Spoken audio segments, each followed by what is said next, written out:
팔복을 계속 하고 있습니다. 오늘은 이제 제 4복, 의에 줄이고 목마른 자, 의에 줄이고 목마른 자라는 제목으로 함께 은혜를 나누고자 합니다.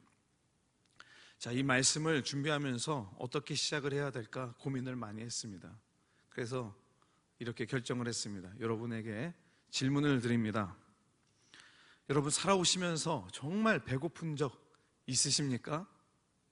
배고프다는 말이 어떤 말인지 잘 아시죠? 그런데 그 배고픔, 진짜 배고픔을 경험한 적이 있느냐라고 질문을 하면 여러분 마음속에 수도 없지라고 생각할 수도 있고요. 어떤 분은 정말 어렸을 때 너무 가난해서 진짜 그런 얘기 하잖아요. 나무 그 뿌리라도 캐서 먹는 그런 가난함, 지독한 가난함 속에서 배고팠던 시기를 생각할 때도 있으실 것입니다. 아마도 먹을 것으로 걱정했던 세대가 여기 계신 분들 가운데 있으시죠? 그리고 제 생각에는 아마 저 이전에 있는 세대가 그런 정말 가슴 아프고 쓰라린 그런 배고픔을 경험해 본 세대라고 생각을 합니다. 저는 이 배고픔에 대해서 그렇게 깊이 생각하거나 고민해 본 적이 없는 그런 삶을 살 거라고 저도 생각을 하면서 그렇게 살아왔는데 하나님께서 저를 인도해 주셨더라고요. 정말 배고픈 나라로 저를 인도해 주셔서 그곳에 가서 간접적으로 정말 배고픈 사람들, 그리고 말할 수 없는 고통 가운데 있는 분들을 만나게 하셨습니다. 여러분, 배고프다는 것이 어떤 눈빛을 갖고 있을까 생각을 해본 적 있으십니까? 선교지에 있을 때 제가 직접 배고팠던 것은 아니지만 제가 만났던 그 아이들, 그리고 만났던 분들 가운데 말로 할 수 없는 그 가난함 앞에 많은 사람들이 절망하면서 누군가 나를 이 상황에서, 나의 이 어려운 상황에서 도와줬으면 하는 그 간절한 마음을 담은 눈빛을 저는 기억하고 있습니다. 누군가 나를 도와줬으면 하고, 또 그 어려움 가운데 나만 어려운 게 아니라 옆에 있는 사람들도 다 어려우니까 앞에 오늘 쌀을 갖고 왔다고 했을 때 저 쌀을 타내기 위해서 질서 그런 거 생각할 수가 없습니다. 내가 앞에 먼저 나가야지 저거 다 떨어지기 전에 내가 탈 수 있다 하는 그 눈빛과 그 정말 간절함으로 앞으로 나와서 손을 들고 소리 지르면서 나를 봐달라고 그 눈빛을 잊을 수가 없습니다. 그리고 저를 향해서 손을 뻗었던 사람들, 그리고 나 아직 못 받았는데 하는 그 절망 어린 눈빛으로 바라봤던 것 절대 잊을 수가 없습니다. 그러한 사람들 가운데서 복음을 듣고서 교회에 나왔던 어떤 한 청년이 있습니다. 가난을 벗어나려고, 이겨내려고 간절함이 묻어있던 그 청년은 매일같이 열심으로 성실히 살아갔습니다. 그는 지독한 가난 속에서 하루 한 끼를 걱정하면서 살아갔지만 정작 그와 대화를 나눌 때 무엇이 그를 가장 힘들게 했냐면 오늘 이 배고픔을 해결할 수 있어서 감사하다, 이 생각이 아니었어요. 이 배고픔은 지금 해결되면 정말 감사하겠지, 우리가 그렇게 생각하잖아요. 근데 그 청년은 이 배고픔은 내일 모레 또 찾아올 텐데, 그러면서 저한테 얘기하는 거예요. 목사님, 전 이것을 근본적으로 해결하길 원합니다. 내 삶이 이렇게 끝나면 안 되겠습니다. 정말 좋은 직장 갖고 돈 잘 벌어서 내일 걱정 안 하고 살고 싶습니다. 그런 갈증이 있고 갈망이 있었습니다. 그에게는 오늘 배고픈 것에 대한 그 갈증보다 정말 제대로 된 삶을 살아야 되겠다라고 하는 삶의 허기가 더 있었던 것입니다. 사랑하는 여러분, 우리가 흔히 돈, 명예 혹은 안락한 노후가 잘 갖춰지고 채워지면 배부를 것이라고 믿고 달려갑니다. 현대사회의 그 거대한 시스템은 끊임없이 우리에게 이것을 사면 배부를 거야, 저 자리에 오르면 만족할 수 있어, 이렇게 속삭입니다. 여러분, 가지고 싶으신 거 다 가진 후에 진정 만족을 얻으셨습니까? 혹시 그 순간만은 아니었습니까? 그리고 더 이상 필요한 것이 없다고 여겨지셨습니까? 인간은 더 좋은 것, 더 나은 것, 내 만족을 채우기 위해서 계속 다른 것을 추구하지만 우리가 알 수 있잖아요. 결코 채워지지 않는다는 것을 말입니다. 독일의 신학자 폴 틸리는 이렇게 이야기합니다. 어떤 피조물로도 채울 수 없는, 그리고 우리 사람이 찾아가야 되는 궁극적인 관심에 우리는 귀를 기울여야 된다라고 하고 있습니다. 궁극적인 관심, 그것은 우리가 빵으로만 살아가는 존재가 아니라 그 근본, 나의 존재를 이야기해 줄 수 있고 나의 존재됨을 분명히 설명해 줄 수 있는 그 무언가와 닿기만 하면, 만나기만 한다면 나는 이 부족한 것에서 채움을 받을 수 있다, 이 마음을 가질 수 있다는 겁니다. 우리가 무엇과 닿으면은 이 부족한 것이 없어지고 채워질 수 있을까? 성경에서는 그 무언가를 하나님의 의라고 말하고 있습니다. 한번 따라해 봅시다. 하나님의 의. 하나님의 의를 만나기만 하면 나의 의로 채울 수 없는 것으로 우리를 채워 주신다고 하고 있습니다. 로마서 10장 3절과 4절에 있는 말씀을 우리 함께 합독하도록 하겠습니다. 로마서 10장 3절 4절입니다. 3절 제가 좀 잘못 쓴 것 같습니다. 같이 읽습니다. 하나님의 의를 모르고 자기 의를 세우려고 힘써 하나님의 의에 복종하지 아니하였느니라. 그리스도는 모든 믿는 자에게 의를 이루기 위하여 율법의 마침이 되시니라. 자, 하나님의 의를 모르고 자기 의를 세우려고 힘써 하나님의 의에 복종하지 아니하였다. 왜 그렇습니까? 하나님의 의를 따라가지 않고 내 방법, 내 삶의 모든 순간을 나의 의로 채워가려고 했는데 그것으로는 결코 채울 수 없다라고 하셨고, 로마서 10장 4절에 그리스도는 모든 믿는 자에게 의를 이루기 위해서, 하나님의 그 의와 만나기 위해서 율법의 마침이 되었다라고 하고 있습니다. 자, 나의 의, 나의 방법으로 내가 살아왔는데 사실 우리는 그것을 구별하지 않고 살아갑니다. 하나님의 방법이 무엇인지, 나의 방법이 무엇인지 그저 내 생각에 이게 맞겠거니 하는 것을 쫓아가게 되죠. 그리고 그 쫓아가다 보니까 하나님께서 기뻐하시는 것이 무엇일까? 인간이 고민을 하게 됩니다. 그리고 그 마지막 인간의 행위와 그 절정으로 이루어질 수 있는 최대의 의를 사람이 만들어내는데 그게 무엇이냐면 율법입니다. 율법. 성경에서 율법으로 이야기를 하고 있습니다. 그래서 율법으로는 하나님의 구원에 완전히 이룰 수가 없다고 했고 오직 예수 그리스도로만 이루어질 수 있다고 하신 겁니다. 자, 율법은 완전하지 않습니다. 그런데 이 율법의 완벽한 마지막 마침을 누가 이룰 수 있느냐? 오늘 말씀, 오늘 우리가 같이 읽었던 로마서 10장 4절에 있는 말씀에 그리스도는 이 모든 믿는 자에게 의를 이루기 위하여 율법의 마침이 되느니라 라고 하셨습니다. 할렐루야. 우리가 예수님을 따라가야 되는데 예수님께서 정확히 우리가 하나님의 의를 향해서 갈 수 있도록 이끌어 주시는데 그 방법을 주님께서 우리에게 알려주십니다. 마태복음 4장 4절에 있는 말씀을 합독하겠습니다. 예수께서 대답하여 이르시되 기록되었을 때 사람이 떡으로만 살 것이 아니요 하나님의 입으로부터 나오는 모든 말씀으로 살 것이라 하였느니라 하시니. 할렐루야. 우리가 떡으로만 살 것이 아니다. 떡이라는 것이 가지고 있는 그 상징성이 있지요. 사람의 방법, 세상의 물질, 명예, 그것으로 살아가는 것이 아니라 하나님의 입으로부터 나오는 그 모든 말씀으로 살아가야 된다.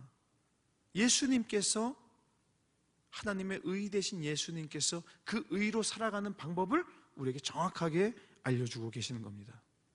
그렇다면 여러분, 오늘 우리는 어떤 삶을 추구하고 계십니까? 살아오면서 어느 순간 나는 어떻게 살아가고 있지? 나는 오늘 어떻게 살아가야 하나? 이렇게 스스로 질문을 던져보시고 깊이 고민했던 사람들에게는 오늘 예수님의 말씀, 사람이 떡으로만 살 것이 아니라 하나님의 입에서 나오는 그 모든 말씀으로 살아야 한다는 말이 허투루 들리지가 않습니다. 이렇게 살아가려고 우리가 예수를 믿고 말씀을 듣고 결단도 합니다. 그런데 이렇게 살아가려고 할 때 주변 친구나 이웃 그리고 가족들이 우리에게 간혹 이런 이야기를 할 때가 있습니다. 오늘 교회나 선교회 모임, 하나님의 말씀을 그렇게 들으러 가면 떡이 나오냐 밥이 나오냐, 너가 열심히 살아야지, 오늘 거기 갈 때가 아니잖아, 너가 잘 되고 신앙이 있는 거지, 신앙생활 열심히 한 다음에 그러면 네가 성공할 줄 아니, 너 꼴을 좀 봐봐, 지금 마음 편하게 교회 간다는 그런 말이 나와? 이런 말 들어보셨을 거라고 생각합니다. 어쩌면 이런 도전이 우리에게 늘 있는데 하나님은 이런 삶의 무게를 가지고 있는 우리에게 어떻게 살아가야 되는지 그럼에도 불구하고 말씀해 주고 있는 거예요. 떡으로가 아니라 하나님의 말씀이라고 분명하게 알려주고 있는 것입니다. 사랑하는 여러분, 그 마음을 흔들리지 않게 붙잡고 끝까지 가다 보니까 저는 그런 생각을 합니다. 여기 계신 분들은 이 마음이 흔들리지 않고 여기까지 끝까지 가지고 지탱해서 오셨던 분이라고 생각이 됩니다. 어느 순간인지 모르지만 세상의 친구들의 말이 아니라 또 내가 나에게 이렇게 내 인생을 돌아보면서 곰곰이 생각해 봤을 때 예수님께서 해주셨던 말씀, 그리고 교회에서 들었던 그 말씀이 나에게 빛이 되고 나에게 기준이 되고 내가 거길 가야지 살아날 수 있겠다, 이 중심을 갖게 되는 순간이 여기 계신 분들에게는 다 있는 줄 믿습니다. 그리고 그렇게 나와서 지금 말씀을 듣고 있는 거죠. 사랑하는 여러분, 그럼에도 불구하고 우리가 이 육신을 입고 있기 때문에 어느 순간에는 넘어질 때도 있고 말씀으로 따라가지 못할 때도 있습니다. 그렇다면 오늘 여러분은 무엇에 허기져 있습니까? 어떤 갈망이 있습니까? 오늘 주님은 그 갈망을 외면하지 않으시고 그 허기짐을 가장 놀라운 배부름으로 채워주신다고 오늘 말씀에서 우리에게 증거해 주고 계십니다. 자, 오늘 말씀에 한번 집중해 보았으면 좋겠습니다. 의에 줄이고 목마른 자, 줄이고 목마르자, 이런 말은 우리가 단순히 배고프다라는 뜻은 아닙니다. 헬러 페이톤 테스, 딥손 테스, 이 말의 뜻은 그 정도가, 배고픔의 정도가 좀 출출하네, 이 정도가 아니라 정말 생존의 위협을 받을 만큼 타들어가는 그 굶주림과 갈증을 의미합니다. 사랑하는 여러분, 마태복음 5장 6절에 있는 말씀 다시 한번 우리가 함께 읽기를 원합니다. 의에 줄이고 목마른 자는 복이 있나니 그들이 배부를 것이며. 줄이고 목마른다. 여러분, 이 줄이고 목마르다는 생각을 머릿속에 집어넣었을 때 어떤 마음이 드십니까? 저는 여러분에게 이렇게 한번 질문을 해보고 싶은데 다시 한번 보여주세요. 자, 줄이고 목마르다는 그 의미가 들려왔을 때에 처음 생각나는 게 어떤 겁니까? 처음 1번 배고프다, 갈증이 난다. 2번 죽기 직전이다. 어떤 겁니까? 1번 한번 손 들어보세요. 처음 들었던 생각, 줄이고 목마르다 1번. 자, 손 내리고. 2번 손 들어보세요. 2번 죽기 직전이다. 그 정도는 아닌 것 같죠? 딱 몇 분밖에 없는데 그 정도는 아닌 것 같죠? 자, 여기 봅시다. 저는요, 한국 사람으로서 이 한국말을 너무나 좋아하는데, 한국말, 이 한글에는 의미를 전달하는 데는 분명한 능력이 있는 언어인 것은 분명합니다. 그 내용을 마음 깊숙이 이해하게 하는데 부족함이 전혀 없어요. 우리 한글인데 이 어떤 한 단어 한 단어 정확한 의미를 갖고 있는 게 우리 한글이에요. 근데 이것을 사용하다 보면은 어느 순간 그 의미는 알고 있지만 그 의미가 내 마음속에 확 와닿지 않을 때가 있더라고요.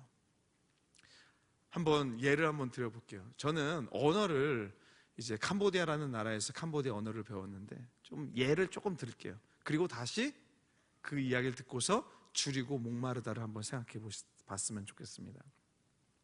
좋아한다는 게 있어요. 좋아한다. 잘 아시죠? 좋아한다는 게 어떤 의미예요? 여러분, 딱 떠오르는 게 있습니까? 좋아한다. 좋아한다. 알고는 있는데 이게 얼만큼 좋아한다는 게 어떤 표현일지를 우리가 평상시 생각을 많이 하지 않게 됩니다. 근데 제가 캄보디아에서 이 좋아한다는 단어를 배웠는데 그 단어가 두 가지 단어가 합쳐져서 좋아한다는 거예요.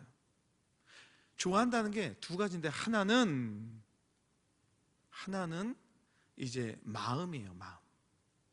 두 번째는 들어온다는 거예요. 들어온다는 거. 저 무언가가 내 마음에 쏙 하고 들어오는 게 좋아한다는 거예요. 이게 어떤 공간적으로 이해가 되시죠? 네? 공간적으로. 좋아한다는 단어도 이렇게 공간적으로 이해할 수가 있습니다. 그리고 오늘 우리가 읽었던 이 줄이고 목마르다는 게 오늘 찬양 427장 2절에는 사모하는 자라고 있어요. 사모한다.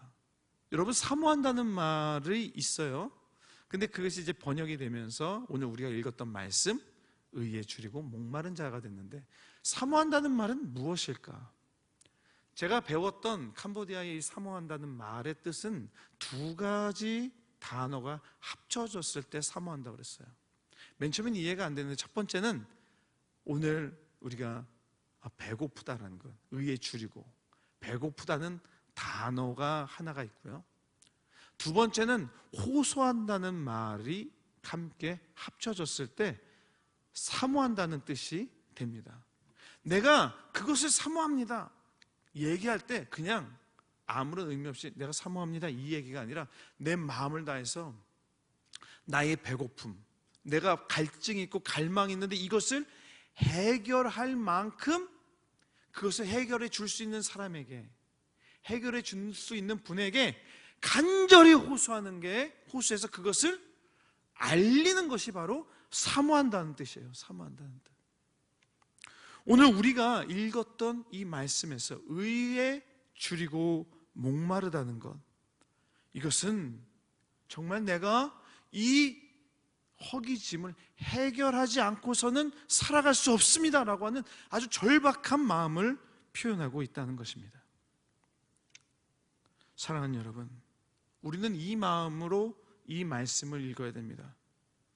여러분, 의에 줄이고 목마르다, 이것은 오늘 우리가 이 문제가 해결되지 못하면 나는 죽습니다 라고 하는 그 의미입니다. 한 걸음도 앞으로 나아가지 못합니다. 이 문제를 해결해야만 합니다. 이 문제가 해결되지 못하면 차라리 숨을 거두는 것이 낫습니다. 이런 마음입니다.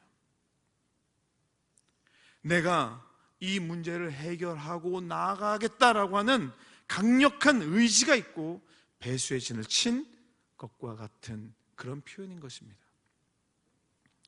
예수님은 사단의 시험으로부터 사람이 떡으로만 살 것이 아니요 하나님의 입에서 나오는 모든 말씀으로 살라고 했는데, 여러분, 오늘 내가 그 떡으로 살지 않고 하나님의 말씀으로 한번 살지 않으면 어때? 내일 또 그렇게 살면 되지.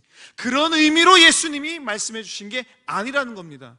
오늘 그 떡으로 살 거면 하나님의 말씀으로 살지 못하는 그 사람은 하나님의 말씀을 이해하지도 못하고 깨닫지도 못하고 그 의에 들어가지도 못하니까 나중에 어떻게 됩니까? 구원받지 못하는 영혼이 되는데, 예수님께서는 간절한 마음으로 우리에게 알려주시는 겁니다. 사단에게도 간절히 선포하고 있는 겁니다. 하나님의 말씀으로 살라고. 하나님의 말씀으로 살 때 우리가 살아날 수 있다는 것을 분명하게 얘기해 주는 겁니다. 오늘 하루 잠깐 말씀으로 안 살아도 되고, 내일 모레 또 기회가 있겠지, 이런 마음이 아니라는 거예요. 우리가 그 마음으로 살아가야 되는데, 그 마음은 어떤 것이냐? 시편 42편 1절에 있는 말씀을 한번 같이 합독했으면 좋겠습니다. 하나님이여, 사슴이 시냇물을 찾기에 갈급한 같이 내 영혼이 주를 찾기에 갈급하나이다. 사슴이 시냇물을 왜 찾습니까? 살기 위해서 가는 거예요. 목마르니까 이 목마를 해결하기 위해서 가는 거예요. 우리가 주님을 왜 찾습니까? 우리가 갈급하니까. 이 목마름, 인생의 목마름, 내 영혼의 목마름을 채우기 위해서 주님의 의를 찾고 그 의로 살아가기를 결단하고 그 방법으로 나아가려고 우리가 노력을 해야 된다는 겁니다. 노력을. 사랑하는 여러분, 이제는 알겠어요. 그럼 하나님의 의로 살아가야 된다는 걸 알았는데 어떻게 우리가 살아가야 될까? 그 의란 도대체 어떻게 우리 마음과 우리 삶에 이루어질까? 첫 번째는 하나님의 의를 사모하면서 찾아가면서 그 말씀으로 살아가겠다는 사람에게는 하나님의 통치가 임합니다. 많은 사람이 의라고 하면 내가 착하게 살고 법을 잘 지키면서 살아가는 것이라고 생각합니다. 그것은 틀린 말은 분명 아닙니다. 맞습니다. 그러나 성경적인 맥락으로 보면 의는 좀 더 넓은 개념이고 하나님 앞에 있는 개념입니다. 하나님과의 올바른 관계이며 동시에 하나님의 뜻이 이 땅에 그대로 이루어지는 상태를 의미하는 것이 바로 이 의로 살아가는 것입니다. 내 삶에 하나님의 뜻 이루어지는 것 무엇입니까? 내가 말씀으로 살아가는 것, 예배드리는 것, 내가 주님 말씀을 가까이 하는 것, 기도하는 것, 그 가운데 하나님이 나를 이끌어 주시고 도와주신다는 것을 경험하는 삶, 그것이 바로 하나님의 통치가 우리 가운데 임하게 되는 것입니다. 할렐루야. 아모스 5장 24절에 있는 말씀을 함께 합독합니다. 오직 정의를 물같이 공의를 마르지 않는 강같이 흐르게 할지어다. 사랑하는 여러분, 구약에서도 하나님의 의가 물같이 공의를 마르지 않는 강같이 흐르게 하는데 어디에다 흐르게 합니까? 우리 이스라엘 민족 가운데 흐르게 하고 그 모든 12지파 가운데 흐르게 하고 그 말씀으로 살아가려고 하는 그 모든 사람들 가운데 하나님의 공의가, 정의가 흘러가게 할지어다라고 선포하고 있는 겁니다. 이 구약에 흐르던 이 의의 강물이 우리에게도 흘러 넘쳐야 될 줄 믿습니다. 의에 줄인다는 것은 내 삶과 이 세상에 하나님의 통치가 이루어지는 겁니다. 나를 통해서 다른 사람들에게, 내가 소속해 있는 기관에, 내가 있었던 그 어느 자리든 간에 그곳에 나를 통해서 하나님의 은혜가 흘러 넘치게 하는 것, 그리고 나의 삶을 통해서 하나님이 영광을 거두시는 것, 그것이 바로 의로 살아가는 것, 그 의가, 하나님의 의가 우리 삶에 통치하시고 이루어지는 것인 줄 믿으십시오. 두 번째는 그 의는 내가 쟁취해 나가는 것이 아니라 하나님께서 선물로 주시는 것입니다. 자, 이사야 55장 1절과 2절에 있는 말씀을 함께 합독하겠습니다. 오라 너희 모든 목마른 자들아 물로 나오라. 돈 없는 자도 오라. 너희는 와서 사 먹되 돈 없이 값 없이 와서 포도주와 젖을 사라. 너희가 어찌하여 양식이 아닌 것을 위하여 은을 달아주며 배부르게 하지 못할 것을 위하여 수고하느냐. 내게 듣고 들을지어다. 그리하면 너희가 좋은 것을 먹을 것이며 너희 자신들이 기름진 것으로 즐거움을 얻으리라. 아멘. 아멘. 하나님께서 주시는 거예요. 우리가 주님이 말씀하시는 것을 들을 때에 너희 목마른 자들아 물로 나오라. 돈 없는 자도 오라. 그 말씀을 듣고서 나오는 순종, 그때 선물로 주시는데 2절 말씀에 이렇게 있죠.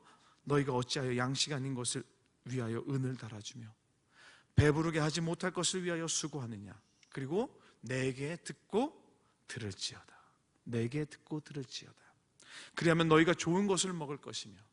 그렇습니다. 우리가 하나님의 의를 듣고 받는 거예요. 선물로 받을 때에 우리 가운데 좋은 것을 주시고 형통케 하시고 인도하여 주시는 은혜가 그 의를 사모하는 자들에게 이루어 주시는 줄 믿습니다. 구약의 선지자 이사야도 나라를 잃고 어떤 희망과 목표를 가지고 살아야 하는지 방황하는 이 유다 백성들에게 이사야 이 말씀 52장의 말씀을 주시는 겁니다. 단순히 배고픔을 채워주겠다는 약속을 넘어서 무너져버린 민족적 자존감과 영적 갈급함을 회복시키려는 강력한 희망의 메시지도 그 안에 담고 있는 것입니다. 사랑하는 여러분, 여러분 가운데 혹시 무너져 내린 마음이 있습니까? 또 내 뜻대로 하려고 했지만 되지 않았던 것들이 너무 많습니까? 그때에 주님께서 말씀해 주고 있습니다. 주님께 나아오라. 돈 없는 자로 오라. 주님께 나와서 내게 듣고 들을지어다. 그러면 너희가 좋은 것을 먹을 것이며 배부르게 할 것이다. 하나님께서 오늘 우리에게 약속해 주시는 것입니다. 사랑하는 여러분, 이 말씀의 중요한 포인트가 무엇이겠습니까? 여러분의 중심을 어디에다 두고 살아가야 되는지, 어떤 관점에 우리의 마음을 두어야 되는지 한번 돌아봐 보십시오. 떡과 먹을 것, 물질에 두지 말고 그 물질을 주시고 희망을 주시고 용기를 주시는 하나님께 나아오시기를 주님의 이름으로 축원합니다. 보네퍼는 그의 저서에서 이렇게 이야기를 합니다. 함께 봅니다. 함께 읽겠습니다. 의에 줄인 자는 스스로 의롭다고 믿는 자들이 아니라 자기의 의가 없음을 통감하고 오직 하나님의 의만을 기다리는 자들이다. 오늘 말씀은 계속 이야기하는 것이 내 의가 아니라 하나님의 의라는 겁니다. 보네퍼 목사님도 자신의 의가 없음을 통감한다는 건 내가 뼈저리게 느끼라는 거예요. 내 방법으로 되는 게 아니라는 거예요. 하나님의 의를 기다리는 자들, 끝까지 기다리는 자들. 세상의 방법으로 봤을 때는 지금 뭔가 실패해 보일지 모르지만 그 끝에 가서는 분명히 하나님께서 우리를 승리케 하여 주시는 그 놀라운 은혜를 기다리는 자들이 바로 의를 기다리고 주님을 따라가는 자들이 되는 것입니다. 자, 그렇다면 이 의에 줄이고 목마른 자들에게 어떻게 해주신다고 그랬습니까? 배부를 것이라고 그랬습니다. 그들이 배부를 것이다. 어떤 배부름일까요? 한번 상상해 보셨으면 좋겠습니다. 이 배부름은요, 만약에 여러분께서 사막에 서 있다고 보세요. 사막을 걷고 있습니다. 그런데 내 등에 뭐가 있냐면 금과 은으로 가득한 배낭이 하나 딱 걸려져 있어요. 이걸 가지고서 도시에만 나가면 이걸 팔아서 모든 걸 해결해 줄 수 있다, 해결할 수 있다, 이 마음을 가지고서 지금 사막을 걷고 있습니다. 그런데 아무리 걸어도 도시가 나오지 않고 마을이 나오지 않습니다. 지금 갈급한 건 뭡니까? 목마름이에요. 목마름 때문에 도대체 이거 너무나 무거워서 이거 던져버리고 싶어요. 지금 힘도 없고 지치고 내가 이걸 가지고 끝까지 가야 되겠는데 저 멀리 산도 안 보이고 다 모래만 보이고 아무것도 안 보이는 겁니다. 이걸 던져버리고 싶은데 저 끝에 뭔가가 보이기 시작을 했어요. 거기에 사람들도 좀 움직이는 것 같습니다. 조금 더 가보니까 나무가 한 몇 그루 있어요. 자세히 보니까 저기 사람들이 있는 거 보니까 저기에 분명 물이 있다. 오아시스가 있다. 그래서 그곳까지 찾아가서 힘을 내서 가서 그 물을 바라봤을 때 지금 짊어매고 있었던 그 금은 다 던져버리고 달려들어서 그 물을 꿀꺽꿀꺽 마십니다. 그 순간 그가 느끼는, 여러분이 느끼는 전율과 만족은 그 무엇과도 바꿀 수 없을 것입니다. 그와 같은 배부름을 오늘 우리에게 주신다고 하시는 겁니다. 세상에 성공이라는 금덩어리를 쥐고 있으면서도 영혼이 메말라가서 정말 죽을 것 같은 우리에게 예수 그리스도라고 하는 오아시스를 만날 때 우리 영혼은 비로소 이제 살 것 같다. 그 깊은 안식을 경험하게 되는 것입니다. 그것이 바로 주님이 우리에게 약속해 주신 의에 줄이고 목마른 자에게 그들이 배부를 것이라고 하는 그 은혜의 풍족함을 허락해 주시는 줄 믿으시기 바랍니다. 말씀을 정리합니다. 자, 이제 나를 돌아보십시오. 내가 의에 줄이고 목마른 자인지, 내가 이 영적인 허기짐과 갈증을 하나님의 말씀으로 해결해야 되겠다는 의지가 있는지를 한번 돌아봐 보셨으면 좋겠습니다. 예배도 수없이 왔는데 왜 내 마음에 아직까지 허기짐이 있고 채움이 더 필요하다고 생각이 될까? 지금 내가 의에 줄인 자입니까? 아니면 이 의가 나에게 필요하다는 생각조차 못하는 그런 신앙인입니까? 하나님의 말씀이 내 영에 쏟아져서, 온전히 쏟아져서 부어지고 채워지고 내 갈급함을 해결해 주시고 있구나. 이 은혜를 여러분, 어떠한 화려한 예배가 아니라 주님만 바라보는 이 관점에서 나오게 됩니다. 사랑하는 여러분, 이곳 철원교회가 하나님께서 우리를 채워주시는 오아시스 같은, 그리고 이곳에서 내 영혼과 내 마음과 내 삶이 풍족해지고 그 배부름이 세상 것과는 비교할 수 없는 그 은혜로 살아가시는 저와 여러분 되시기를 주님의 이름으로 축원합니다. 기도하겠습니다.